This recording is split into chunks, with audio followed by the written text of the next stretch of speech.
Greetings and welcome back to room 303 in sophomore English. We turn in our hymnals in Unit 2 to the Chekhov offering on page 255 and following, the title, A Problem. Before we go, though, to the Chekhov short story, I just want to hop back really quickly to page 239.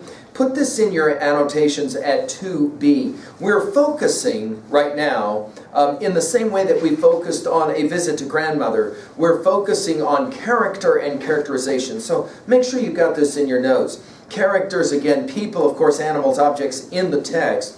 We have two different kinds of characterization. We have direct characterization, right? The writer tells readers exactly what the character is like. For example, Hugo is generous to a fault. And then we have an indirect characterization where the writer reveals characters' traits through dialogue, characters' words, characters' actions, thoughts, interactions between the characters and others.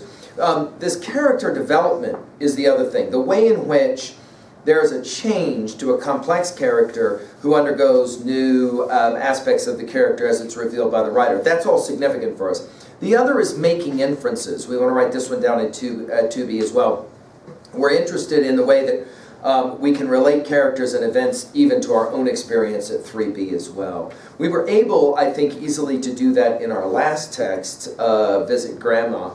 Now let's go to the Chekhov passage, A Problem on 255.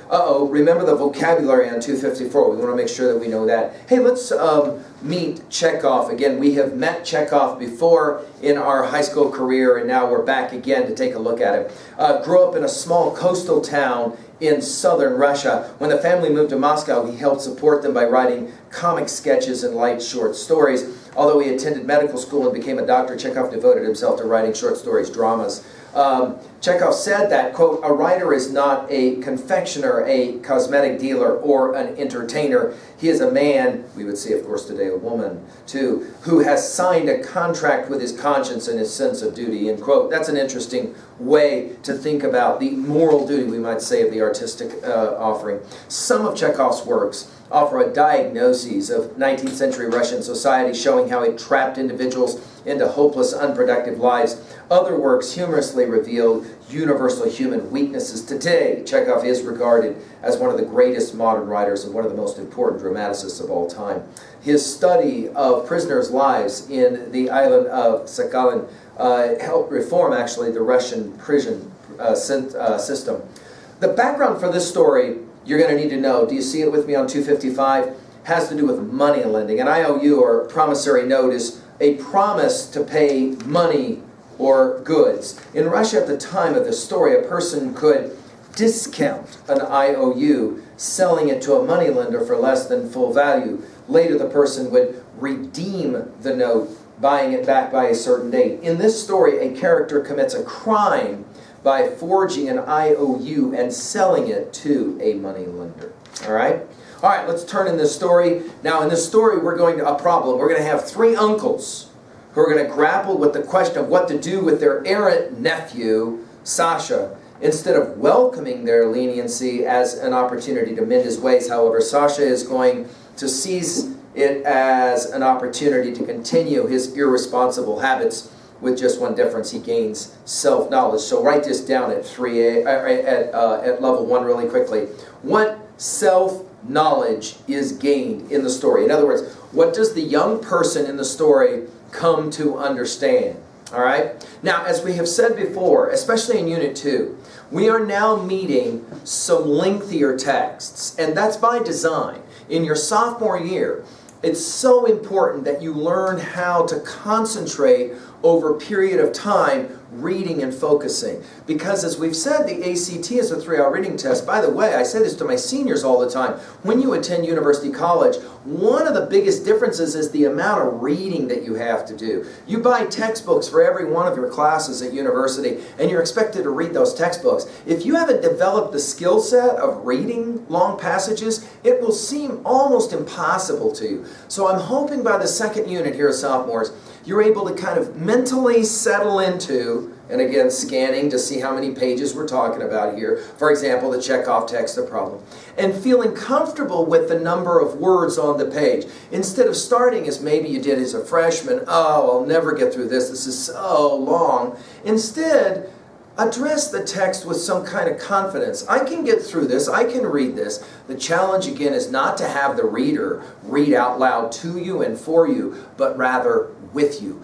Make sure you're following along and see how well you can concentrate. Can I say this out loud? You will know, as a student, you are evolving in your sophomore year when you literally can begin at word 1 and end at the last word and never have let your mind go away. You're totally focused all the way through. So in other words, for the gamers in the house, can I say it this way? Treat this title the way you treat a game. Totally locked in. And a lot of that's just attitude, so do your best here with it. Of course, we've got Chekhov giving us, I think, a story that warrants and will reward your concentration. Here we go. Anthony Chekhov's A Problem. A Problem by Anton Chekhov. Translated by Constance Garnett. The strictest measures were taken that the Uskov's family's secret might not leak out and become generally known. Half of the servants were sent off to the theater or the circus. The other half were sitting in the kitchen and not allowed to leave it. Orders were given that no one was to be admitted. The wife of the colonel, her sister, and the governess, though they had been initiated into the secret, kept up a pretense of knowing nothing. They sat in the dining room and did not show themselves in the drawing room or the hall. Sasha Uskov, the young man of 25 who was the cause of all the commotion, had arrived some time before, and by the advice of kind-hearted Ivan Markovitch, his uncle, who was taking his part, he sat meekly in the hall by the door leading to the study and prepared himself to make an open, candid explanation. The other side of the door, in the study, a family council was being held. The subject under discussion was an exceedingly disagreeable and delicate one. Sasha Uskov had cashed at one of the banks a false promissory note, and it had become due for payment 3 days before. And now his two paternal uncles, and Ivan Markovitch, the brother of his dead mother, were deciding the question whether they should pay the money and save the family honor, or wash their hands of it and leave the case to go to trial. To outsiders who have no personal interest in the matter, such questions seem simple. For those who are so unfortunate as to have to decide them in earnest, they are extremely difficult. The uncles had been talking for a long time, but the problem seemed no nearer decision. All right, let's pause, put it at level 1. Again, we go through this process through each of our annotative activities to remind ourselves that we don't just sit down and read an entire text beginning to end. We pause, we jump to our annotations, and we start to take certain kinds of notes that put us then in a frame of mind to actually deal with the challenges of a text. Let's work level 1 really quickly. 2 things. 1, we're in a house in Russia where there is clearly a family secret that we do not want to let out. Number 2, the secret has something to do with a young man named Sasha. Did you notice age, by the way? A 25-year-old kid, right? I say kid, of course you as a sophomore in high school think of a 25-year-old as somebody 10 years older than you and therefore practically an adult. But at 25 you're still pretty much a kid. What is it that the kid has done? Well, he's basically done something illegal. That is to say, he has written this IOU and cashed it out when in fact it was a fraud. The problem is for the family then twofold. Go to it on page 257. One of 2 things, the choice to be made here. They're deciding whether the question, they're deciding the question whether they should, 1, pay the money and save the family honor, right? Or 2, wash their hands of it and leave the case to go to trial. In other words, make it public. So this is an interesting question. You could jot down at 3B already. Have you ever been in a circumstance, either directly or indirectly, where you created a problem for your family and the question was, do we go public with this or do we let somehow the family deal with this. If you go public with this, then obviously a kid like Sasha's got to deal with it. If you handle it within the family, then nobody has to know, and we can somehow save the family reputation, if you will. So this is a common, by the time you're a sophomore in high school, you're altogether familiar with this, either directly or indirectly, this idea of, okay, a kid does something, and then the family's got to decide how to deal with it. Do they let it go public and let the kid get what he deserves? Maybe learn a lesson. Or do you somehow deal with it so that the family doesn't have to have the public notoriety and the bad reputation? So there it is. Obviously this is at 2B, a certain kind of conflict, so write that down really quickly at 2B. You can see this as a family conflict of a kind, right? Okay. To that degree at 3A, we're already making comparisons between this text and the text we just looked at, A Visit to Grandma, right? That is to say, you've got obviously some family tension going on here. You got 3 uncles, level 1. You got 3 uncles to Sasha, and these 3 uncles are going to have to figure out what are we going to do with this kid who has obviously jacked it up. Of course, there's bigger issues at play here, like, for example, family pride, no doubt. All right, let's figure out now how it's going to go on. My friends, said the uncle who was a colonel, and there was a note of exhaustion and bitterness in his voice. Who says that family honor is a mere convention? I don't say that at all. I am only warning you against a false view. I am pointing out the possibility of an unpardonable mistake. How can you fail to see it? I am not speaking Chinese. I am speaking Russian. My dear fellow, we do understand, Ivan Markovitch protested mildly. How can you understand if you say that I don't believe in family honor? I repeat once more. Family honor, falsely understood, is a prejudice. Falsely understood. That's what I say. Whatever may be the motives for screening a scoundrel, whoever he may be, and helping him to escape punishment, it is contrary to law and unworthy of a gentleman. It's not saving the family honor, it's civic cowardice. Take the army, for instance. The honor of the army is more precious to us than any other honor. Yet we don't screen our guilty members, but condemn them. 258. And does the honor of the army suffer in consequence? Quite the opposite. The other paternal uncle, an official in the treasury, a taciturn, dull-witted, and rheumatic man, sat silent, or spoke only of the fact that the Uskov's name would get into the newspapers if the case went for trial. His opinion was that the case ought to be hushed up from the first, and not become public property. But apart from publicity in the newspapers, he advanced no other argument in support of this opinion. The maternal uncle, kind-hearted Ivan Markovitch, spoke smoothly, softly, and with a tremor in his voice. He began with saying that youth has its rights and its peculiar temptations. Which of us has not been young, and who has not been led astray? To say nothing of ordinary mortals, even great men have not escaped errors and mistakes in their youth. Take, for instance, the biography of great writers. Did not every one of them gamble, drink, and draw down upon himself the anger of right-thinking people in his young days? If Sasha's error bordered upon crime, they must remember that Sasha had received practically no education. He had been expelled from the high school in the 5th class. He had lost his parents in early childhood, and so had been left at the tenderest age without guidance and good benevolent influences. He was nervous, excitable, had no firm ground under his feet, and above all, he had been unlucky, even if he were guilty. Anyway, he deserved indulgence and the sympathy of all compassionate souls. He ought, of course, to be punished, but he was punished as it was by his conscience and the agonies he was enduring now while awaiting the sentence of his relations. The comparison with the army made by the colonel was delightful and did credit to his lofty intelligence. His appeal to their feeling of public duty spoke for the chivalry of his soul. But they must not forget that in each individual, the citizen is closely linked with the Christian. Shall we be false to civic duty? Ivan Markovitch exclaimed passionately. If instead of punishing an erring boy, we hold out to him a helping hand? Ivan Markovitch talked further of family honor. He had not the honor to belong to the Uskov family himself, but he knew their distinguished family went back to the 13th century.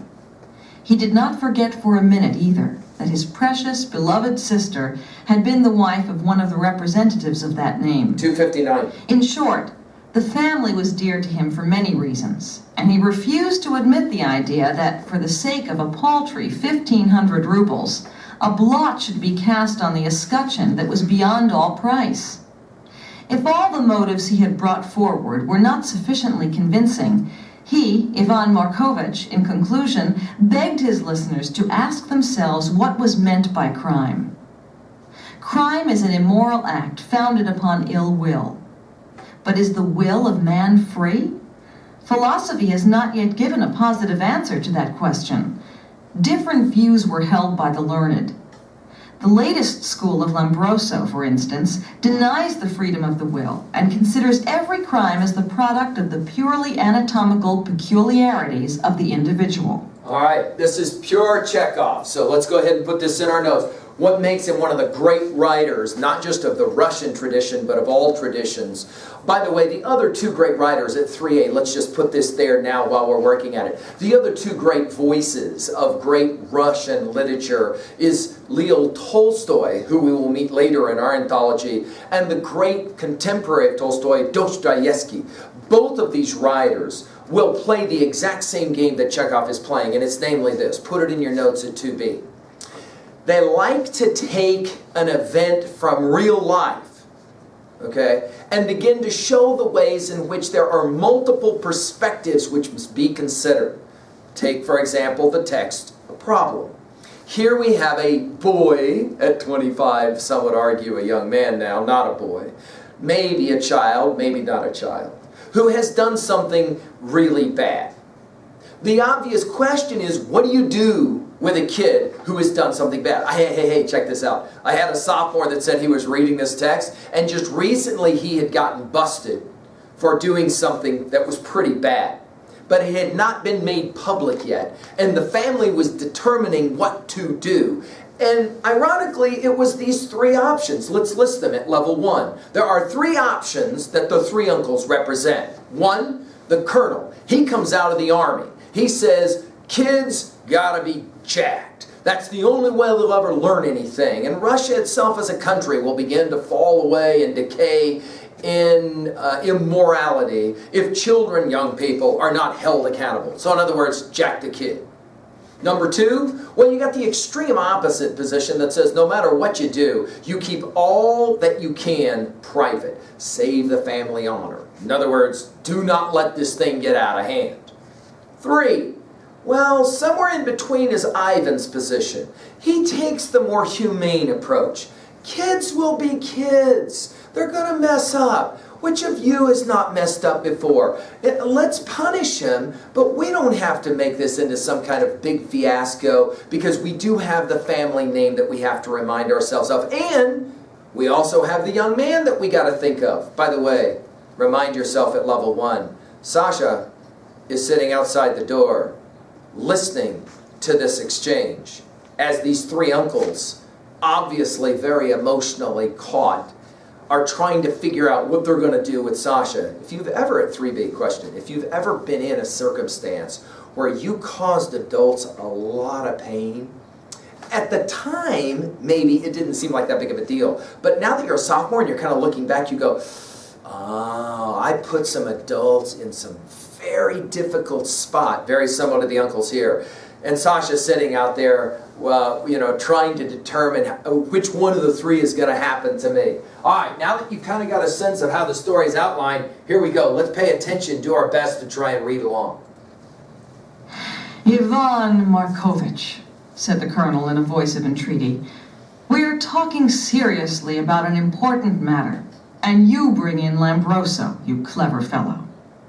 Think a little. What are you saying all this for? Can you imagine that all your thunderings and rhetoric will furnish an answer to the question? Interesting question, right? Sasha Uskov sat at the door and listened. He felt neither terror, shame, nor depression, but only weariness and inward emptiness. It seemed to him that it made absolutely no difference to him whether they forgave him or not. He had come here to hear his sentence and to explain himself simply because kind-hearted Ivan Markovitch had begged him to do so. He was not afraid of the future. It made no difference to him where he was, here in the hall, in prison, or in Siberia. If Siberia, then let it be Siberia, damn it all! He was sick of life and found it insufferably hard. He was inextricably involved in debt. He had not a farthing in his pocket. His family had become detestable to him. He would have to part from his friends and his women sooner or later, as they had begun to be too contemptuous of his sponging on them. The future looked black. Sasha was indifferent, and was only disturbed by one circumstance. The other side of the door, they were calling him a scoundrel and a criminal. Every minute he was on the point of jumping up, bursting into the study and shouting in answer to the detestable metallic voice of the colonel, "You are lying!" 260. Criminal is a dreadful word. That is what murderers, thieves, robbers are. In fact, wicked and morally hopeless people. And Sasha was very far from being all that. It was true he owed a great deal and did not pay his debts, but debt is not a crime, and it is unusual for a man not to be in debt. The colonel and Ivan Markovitch were both in debt. What have I done wrong besides? Sasha wondered. All right, let's pause for a moment and think about now our next character, Sasha. And again, this is an interesting place for a sophomore reader to be, especially if you have ever in your life been in a situation where adults were looking at you, as maybe you were sitting there on the couch or whatever, and the adults were like, "I can't believe you have done this to us. We are so disappointed." You know what I'm talking about? Like that guilt trip stuff. Like, "We are so disappointed in you." And you're sitting there thinking, "Are you serious with me right now? Dude, I have no interest in feeling any sense of guilt or shame or fear. I do not care what you guys do to me. Let's just hurry and get it